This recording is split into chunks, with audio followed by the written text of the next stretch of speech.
এমন সুন্দর জীবন, এমন সুন্দর যৌবন, আহা শক্তির টাইমটা, জীবনের সক্ষমতার সময়। ছোটবেলা তো ভাইয়া দুর্বল, বৃদ্ধ বয়সটাও দুর্বল।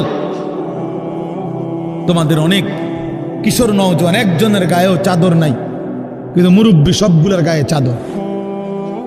দেখো চাকায়া, এই চাচারা তো আমার সব পরিচিত চাচা।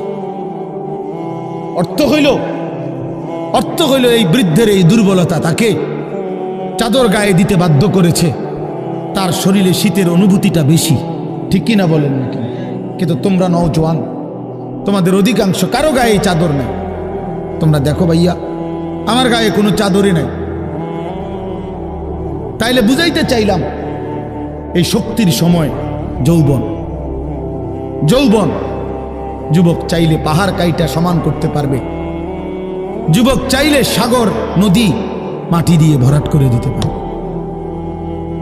একটা এলাকার যুবক ছেলেরা যদি চায়, সবার হাতে হাতে মদের বোতল পৌঁছাই দিতে পারবে।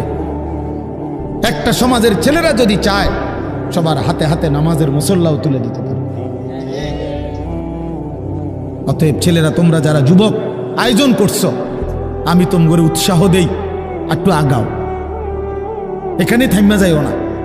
একটা মাহফিল করছি, এক ফোটলা বিরিয়ানি খাওয়াই দিছি, খালাস না বন্ধু, একটু আগাও। তোমরা আবার বসো, যে কয়জনে মাহফিলের আয়োজন করছো, তোমরা আবার বসো, যে আমরা কেমনে আটটু ভালো হইতে পারি, আটটু চরিত্রবান হইতে পারি, আমরা কেমনে নিজেরা নামাজ ধরতে পারি। একটু যদি হিম্মত করো যুবক, ইনশাআল্লাহ ভালো হবে। শনিবার দিন আমি আমার মাদ্রাসায়, এই শনিবারে সকাল 10টা থেকে বিকাল 4:30 পর্যন্ত, এইবারই প্রথমবার আমি আলাদা 16 বছর থেকে 30 বছরের নিচে যাদের বয়স, এই কিশোর যুবকদের জন্য আলাদা ইসলাহি মজলিসের আয়োজন করছিলাম। আমার শায়েখ আল্লামা মুফতি মুশতাকুর নবী সাহেব বয়ান করছেন, আল্লামা মুফতি আমজাদ হুসাইন সাহেব বয়ান করছেন, হযরত মাওলানা মুফতি ইউসুফ বিন ইকবাল বয়ান করছেন, আমাদের কুমিল্লা ক্যান্টনমেন্টের বড় একজন শিশু বিশেষজ্ঞ ডাক্তার মিজানুর রহমান, উনি বয়ান করছেন, আমি নিজে কিছু কথা বলছি।